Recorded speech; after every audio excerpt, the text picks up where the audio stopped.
Boas e bem-vindos a mais um episódio do Polvo, podcast que denuncia as práticas do polvo e a comunicação social afeta o polvo.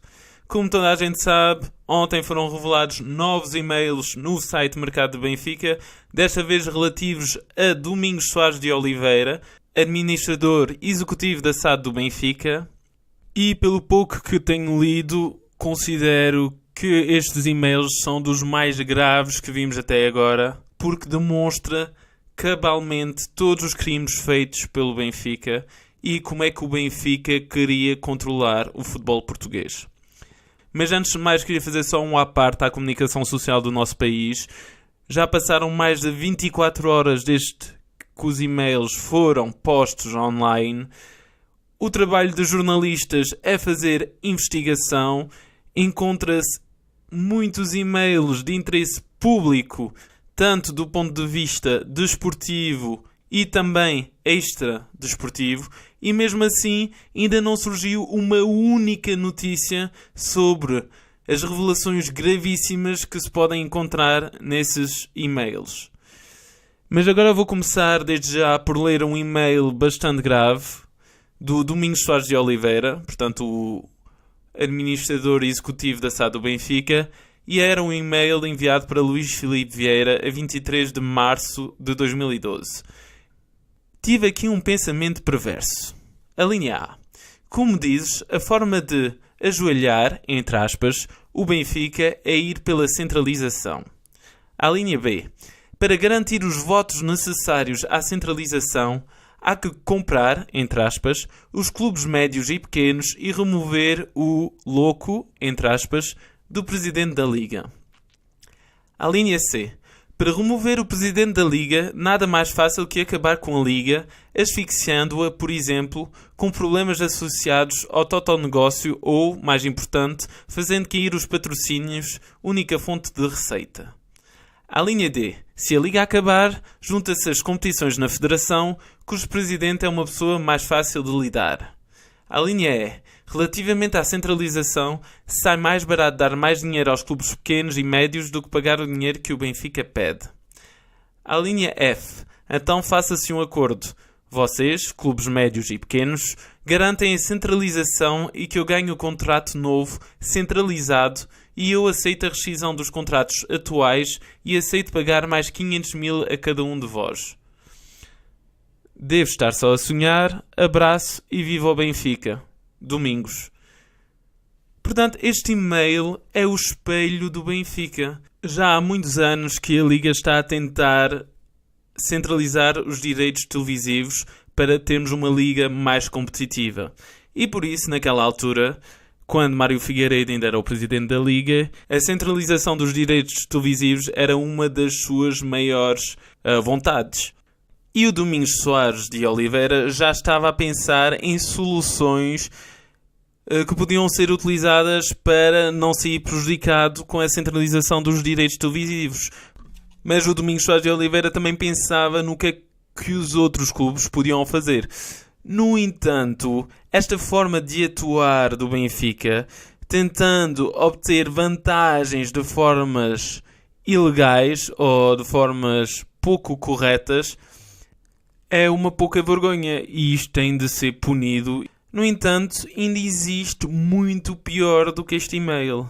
E é por isso que vou-vos ler agora outro documento que foi encontrado nos e-mails de Domingos Soares de Oliveira relativo a uma reunião de quadros do Benfica em 2012. Neste documento, neste PowerPoint, encontravam-se muitas informações, desde os objetivos para a época seguinte, as formas do Benfica conseguir controlar o futebol português, entre outras coisas. E claro que, para o polvo, o que nos interessa mesmo é saber quais eram as estratégias utilizadas pelo Benfica para desvirtuar a nossa competição. E, portanto, vou-vos ler aqui um slide que explica isso tudo. O slide tinha como um título Desafios, Continuação. E o primeiro ponto é este: dominar a envolvente externa.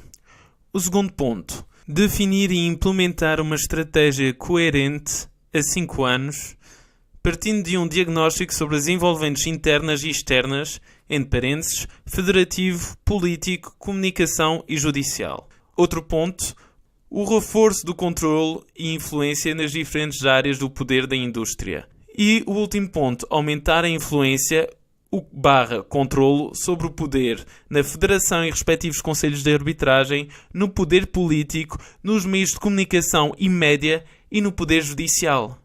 Portanto, isto é um slide na reunião de quadros do Benfica em 2012. Isto basicamente são alíneas que demonstram os crimes feitos pelo Benfica. Controlar e influenciar todas as áreas de poder da indústria é um crime. Isto é vergonhoso. Isto dá descida de divisão. E como é óbvio, isto está comprovado com todos os e-mails que vieram ao público. O Benfica exerceu poder e influência em todas as áreas do desporto. Isso é comprovado com tudo o que já sabemos, com o Ferreira Nunes, que era o responsável da classificação dos árbitros, que recebeu viagens pagas pelo Benfica, um parceiro jurídico pago pelo Benfica. Vê-se também pelo poder político que também são enviadas viagens e bilhetes oferecidos totalmente pelo Benfica. E depois temos os média, a meios de comunicação, isso é mais do que óbvio, e o exemplo disso mesmo são estes e-mails que são revelados e a comunicação social está a assobiar para o lado. Eles têm aqui material para fazer investigações durante meses e meses e nada é feito. É vergonhoso. E também no Poder Judicial já verificamos que o Benfica, com o processo Etopeira, tem toda a informação privilegiada que necessitam para os processos do Benfica e também dos clubes adversários. E também oferecem vários convites para juízes desembargadores. E, portanto, o Benfica consegue ter na palma da mão toda a gente que necessita. Isto é a forma de atuar do Benfica. E isto é uma pouca vergonha. O nosso campeonato, o nosso futebol, o nosso desporto em Portugal está completamente controlado pelo Benfica. E não sou eu que o digo. É o Benfica. É o Benfica que tem nos seus e-mails, é o Benfica que tem nos seus documentos, nos seus PowerPoints, um slide a dizer isso mesmo. Portanto, isto não pode continuar assim, ninguém pode assobiar para o lado. O Benfica tem de sofrer as consequências de todos os seus atos. E, para confirmar que tudo isso aconteceu, que o Benfica exerce o poder, podemos ver um e-mail que já tinha falado nele, até no podcast também. Um e-mail do Tiago Pinto, que na altura dos factos era assessor do Luís Filipe Vieira, mas agora é o atual diretor-geral para o futebol do Benfica. E numa das alíneas enviadas para o Luís Filipe Vieira, o Tiago Pinto diz: continuar o trabalho de teia do poder que temos conseguido com instituições, clubes, imprensa, para que se possam somar pequenas vitórias em todos os campos, empréstimo de jogadores, relações com federação, conselhos de arbitragens e afins. Portanto, isto foi enviado a 14 de março de 2017 por Tiago Pinto a Luís Filipe Vieira. Portanto, ele confirma que a teia do poder tem sido conseguida com as instituições, com os clubes, com a imprensa. Portanto, isto é uma pouca vergonha. E quando vemos que a Federação Portuguesa de Futebol, que a Liga, que todas as entidades ligadas ao futebol não dizem nada e não fazem nada, percebemos até que ponto a teia do poder é gigante. É um polvo gigante. E isto não pode continuar assim. Tem de haver consequências. E agora vou-vos falar de uma situação um pouco caricata ou engraçada, podemos dizer assim, em que o Benfica, como sabem, o Benfica foi multado esta semana pelo speaker ter utilizado o sistema de som do Estádio da Luz durante o jogo para que os adeptos do Benfica apoiassem a equipa. E quando vemos isso, pensamos que não poderia ser pior, mas há algo ainda pior, porque nos e-mails de Domingos Soares de Oliveira percebemos que o Benfica instalou um sistema de som no Estádio da Luz para ampliar o apoio dado pelos No Name Boys por todo o estádio, para fazer um ambiente fictício em todo o estádio. Portanto, vou-vos ler aqui o e-mail enviado por Miguel Rei, um funcionário do Benfica, ao Domingos Oliveira, que diz o seguinte: Bom dia, doutor. Segue em anexo uma proposta de som para ampliar, envolver todo o estádio com o som que sai da zona onde estão situados os elementos do GNN. Informo-me também que existe uma condicionante que é proibido a divulgação de som pelas colunas do estádio durante o evento, salvo algumas exceções, que é o caso de informações de segurança ou quando o evento está interrompido e entra o animador do evento. Portanto, foi solicitado 2 soluções e só depois de testadas é que se sabe se vai funcionar e se o som que sai está bem disfarçado com o ambiente que está a decorrer dentro do estádio. Portanto, este e-mail tinha em anexo a proposta da Motengil para a instalação desses equipamentos. Portanto, isto é mais uma forma do Benfica sair em vantagem em relação aos outros, criando um ambiente maior do que realmente existe. E depois ainda ouvimos o inferno da luz para aqui, o inferno da luz para ali, e como é óbvio, não existe nenhum inferno na luz. Existe simplesmente umas belas colunas que conseguem ampliar o som dos No Name Boys. Basicamente é isto. Este é o verdadeiro inferno da luz. Portanto, esta situação, apesar de não ser muito grave, é caricata e demonstra mais uma vez quais são as estratégias utilizadas pelo Benfica. E são estratégias utilizadas em todas as áreas. É inacreditável. E por fim, vou-vos falar de um último e-mail que é relacionado com o desporto, mas que envolve mais uma vez políticos. E é sobre o centro de estágios do Seixal, o centro de estágios do Benfica. Portanto, através de um e-mail, que é bastante grande, portanto nem vou-vos ler tudo, vou só ler umas partes importantes, percebemos que o centro de estágio do Benfica foi construído numa zona protegida. O Benfica não podia ter construído o centro de estágio lá. A Câmara Municipal do Seixal permitiu isso e não devia ter permitido. E, curiosamente, alguns anos depois, o plano diretor municipal foi alterado para que o Benfica não estivesse mais numa situação ilegal, clandestina. Portanto, vou-vos aqui ler um e-mail que o arquiteto Pedro Jorge enviou para Domingos Soares de Oliveira a 24 de maio de 2011, curiosamente, 5 anos depois da inauguração do Centro do Seixal. O Sr. Pedro Jorge diz: escrevo-lhe no intuito de o deixar a par da situação e das minhas preocupações, ambas referentes ao centro de estágio do SLB no Seixal.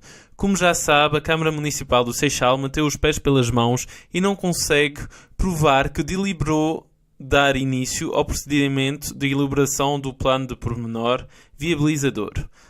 Ou não deliberou mesmo. Isto tem como consequência que todo o trabalho feito até agora pode ser posto em causa por qualquer um, invocando um erro de forma crasso, visto não ter sido cumprida a legislação. Como consequência prática, não podemos aprovar o plano nem em cascata o projeto de licenciamento do centro. Esta situação não afeta em nada o seu funcionamento, mas impede a eventual transação do mesmo, ainda que seja uma ideia remota, e, enquanto obra clandestina, diminui o seu valor facial. Se isto se reflete na contabilidade dos ativos do clube, não sei, mas certamente não é uma posição cómoda. Sobretudo é uma posição de grande insegurança face às autoridades centrais e, sobretudo, face à opinião pública e média, já não falando nas responsabilidades cíveis e legais, caso, Deus não queira, aconteça algum desastre, acidente que afete o público ou mesmo os jogadores. Portanto, neste e-mail prova-se que o Benfica construiu o centro de estágios num sítio que não era permitido. Para além disso, o Pedro Jorge está preocupado porque tem medo que os mídias saibam sobre este caso. No entanto, com tudo o que nós sabemos até hoje sobre o controle do Benfica na comunicação social, isto não era um problema. Sobretudo porque, mesmo depois de ter sido feito o centro de estágio, numa zona proibida, praticamente não se ouviu falar disso em toda a comunicação social. E o Sr. Pedro Jorge continuou e disse que havia basicamente uma outra solução, porque ele falou com o vereador Jorge Silva, da Câmara Municipal do Seixal, e havia uma solução remetendo à aprovação da zona para o plano diretor municipal. Eu estive a pesquisar um pouco e este plano diretor municipal foi alterado em 2015, cerca de 4 anos depois deste e-mail de Pedro Jorge. E, curiosamente, a zona que era protegida deixou de ser na zona onde foi construído o centro de estágio do Benfica. Mas esta situação é, no mínimo, estranha. Porque para alterar um plano diretor municipal há muita burocracia envolvida, há muitas pessoas envolvidas. Portanto, como é que isto aconteceu? Como é que conseguiram alterar uma zona protegida para uma zona especial sem fazer barulho quase nenhum? Tem de haver muita motivação por trás disto.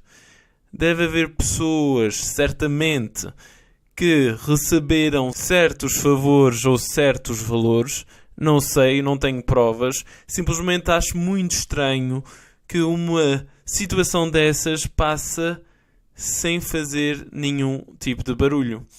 E isto lembra-nos um bocado o caso Freeport, em que também foi construído o centro comercial numa zona protegida. E este é um dos problemas do nosso país. São feitas falcatruas para beneficiar pessoas que estão no poder, pessoas importantes, enquanto que nós somos prejudicados, saímos prejudicados. Perdemos espaços verdes, perdemos dinheiro para pagar as faturas do Luís Filipe Vieira no BES ou no BPN. E, portanto, isto são só situações que se acumulam e que nós pagamos. Portanto, os e-mails de Domingos Soares de Oliveira são certamente dos mais graves que vimos até hoje. Eu estarei aqui novamente para um novo episódio na próxima semana, na segunda-feira, e irei analisar outros e-mails desta fornada, portanto, não percam. Espero que tenham gostado deste episódio. Agradeceria imenso se pudessem perder um pouco do vosso tempo para pôr um rating no iTunes e também no Facebook. Divulguem ao máximo o polvo, já que a comunicação social não faz nada. Portanto, desejo-vos um ótimo fim de semana e vemo-nos na segunda-feira. Até breve. Tchau.